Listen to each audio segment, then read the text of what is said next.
In late January, officers of the Northeast Divisional Gang Unit began a sexual assault investigation where the suspect targeted school-age girls walking to and from school. The age of the girls ranged between 7 and 15 years old.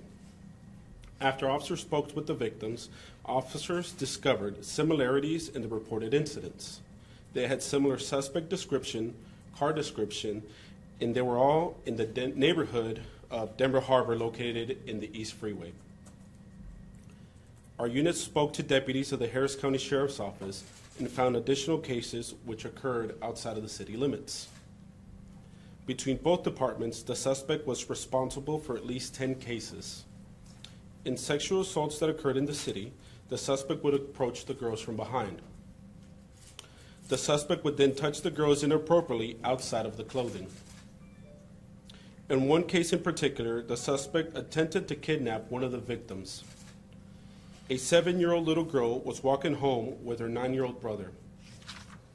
The children told officers they noticed the suspect drive past them a few times. The suspect finally parked near them. When the suspect got out of his car, he opened his back door and approached the victim. The suspect sexually assaulted the 7-year-old girl and picked her up to place her in the back seat.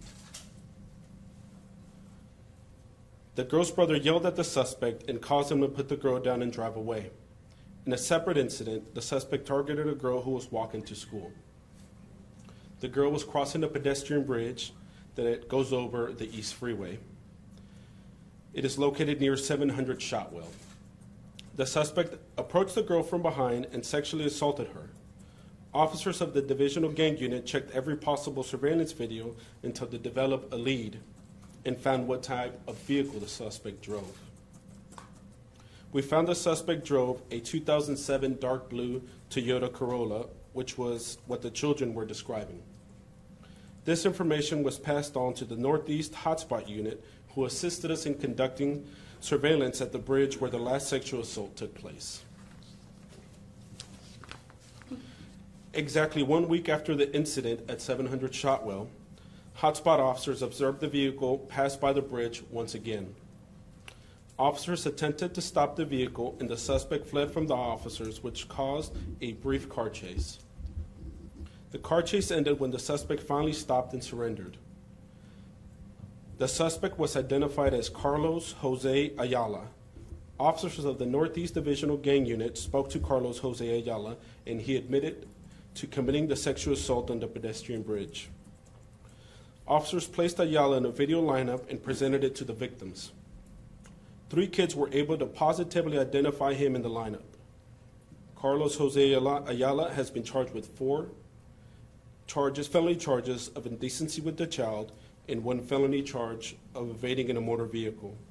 He is currently in jail with $475,000 bond. We're asking for the public's help in identifying any additional cases where Carlos Jose Ayala may be involved in. We know that Carlos Jose Ayala has been active in the Houston area since 2014. The public's help in these cases is deeply appreciated. Is there any questions? Can you talk to us more about Ayala? Where is he from originally? Were you able to dig into his history? We were able to dig a little bit into him, or when we spoke to him, he told us he is from Honduras, but is now a U.S. citizen here in the United States. Does he have a past record? Nothing violent. Okay, so he does have a criminal record for nothing. Right. It's misdemeanor stuff. How did you find out about his 2014 cases, or how did you trace back to all these cases? While speaking to the Harris County Sheriff's Office, they informed us of the cases. So people have been reporting these sexual assaults since 2014? And Yes, ma'am. How's that working this evening? Not very. Your So release there said were that he. 10 incidents. Is this 10 separate children, or was more than one incident happening to the same time? There is only one of the incidents. Let me think here. No, they were all separate. They were all separate kids. so 10 children in total. Yes, ma'am. Your release said that he confessed to that last incident, correct? Correct. Can you tell us specifically what he said, and was he able to give you information that tied him to the priors? He did not give us any information that tied us to the priors, and he said he committed the sexual assault. Yes, sir. Did he ever explain why, what his motivation was? No, sir. No, he didn't. What schools did these girls go to? It was in the Denver Harbor neighborhood. I'm not too familiar. I don't want to mess up the names if I give them to you. Does he have a job? Construction. He's in construction. Does he have any kids of his own? We don't want to touch on his family. Why wasn't he charged with attempted kidnapping because of the 7 and 9-year-old incident? We're currently still in the process of that.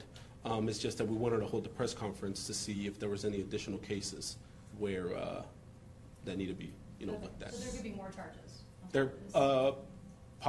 possibly. So when the older cases occurred, those children, did they come forward? And were you aware of those incidents as they happened, say, in 2014? 15, No, sir. We weren't made aware of those incidents until we picked up our investigation in January of this year.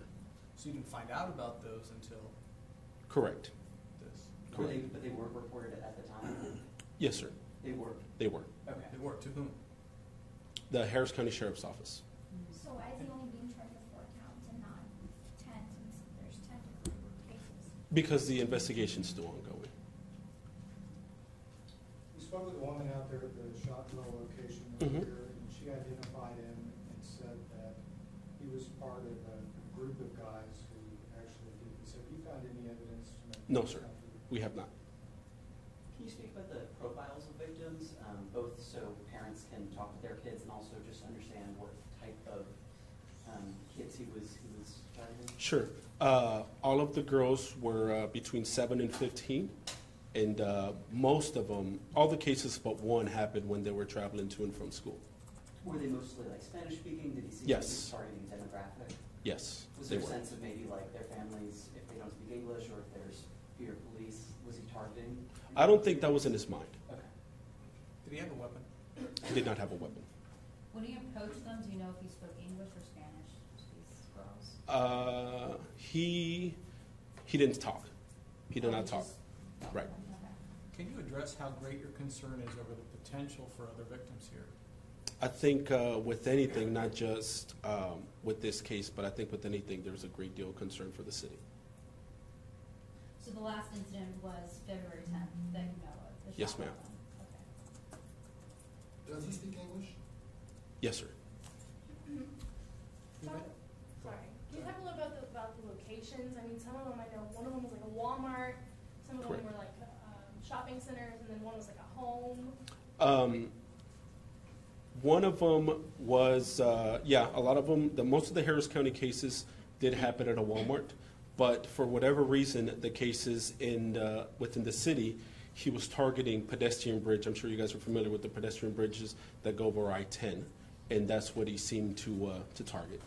Do you have an idea why those areas? I think it's because he saw an opportunity where a kid was walking home from school alone. What about the shrubbery, trees around? I mean, is that something you can speak to in terms of? There wasn't, no, at the bridges, once you get to the bridge, it's pretty clear.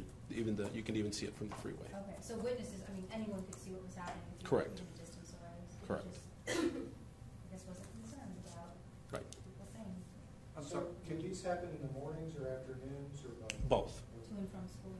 can you double back to this being originally some HCO cases, ACSO cases? Yes, sir, but there were different, the Harris County cases are different from the HPD cases. In the HPD cases, he got a little bit more aggressive. And so at any point, did anybody alert the school districts? Yes, sir. The school districts were aware. Did the school district let parents know? Yes, sir, they did. About can you talk about the timeline and how schools communicated with parents? I'm not 100% sure of how they communicated them. I believe it was through letters and social media, but that was after almost every incident that occurred, in the school hours. But they didn't know that this was a single person repeatedly doing the same thing. Correct. They figured these were isolated incidents. Correct. So he got increasingly brazen over time, because he started off Harris County.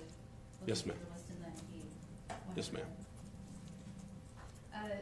His misdemeanors, what were those for? I don't think it's important. They're not important to the case. It's not like they're going to charge him with any additional thing from this record. Can you say, did he ever do any more to these children than fondle them over their clothes? Not to minimize that, but Right. Not that we're aware of, sir. that was the extent of what he was doing. Correct. Sorry if I missed this, but can you all talk about other agencies that are cooperating aside from HCSO? No, sir. It seems like everything at the that happened was between Harris County only. Okay, and I saw he used to live in Dallas, so Yes, are you all sir. talking about other agencies? Is We that- have reached out to the agencies in Dallas, and they have responded to me, and they said that they have nothing of no incidents reported there. Sure. When did he move to Houston? I can't recall. When was he arrested? What day? February 17th of this year. And you guys are bringing it out now because you want to see if more victims are there? Correct. Okay. And he's still in custody? He's still in No? custody. Okay. Yes, ma'am. Aside from just the serial nature of the crimes, is there another reason to believe there might be more victims? Sure, because sometimes kids are afraid to tell their parents that something like this happened, or the parents themselves are afraid to report it. So what do you say to those children and those parents in this situation? I think the more that is reported to the police department, the better off we are with developing leads in every single case. You can talk about an arrest like this for HPD. Obviously, he's responsible for several incidents. Probably a good win for you guys today to speak for back down on the 17th. Yeah. To know someone who repeatedly offended off the streets. Can you talk about that? Yeah, it's definitely a big win for the city. I think to get somebody like that off the streets that was targeting girls, it's a big win for us. Any other questions?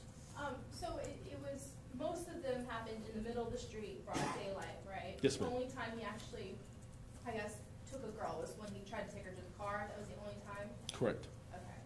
And which incident was that, which date? That was the December or January. That was January date. So it was a recent. I don't remember. I don't remember the exact date. January? So it was recent?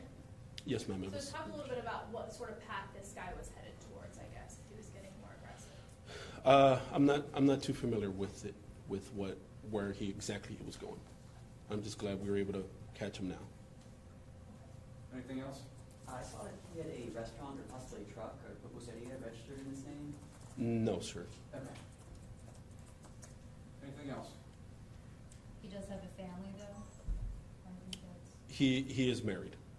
Any idea what he did for work? Construction. Okay, guys, thank you very much.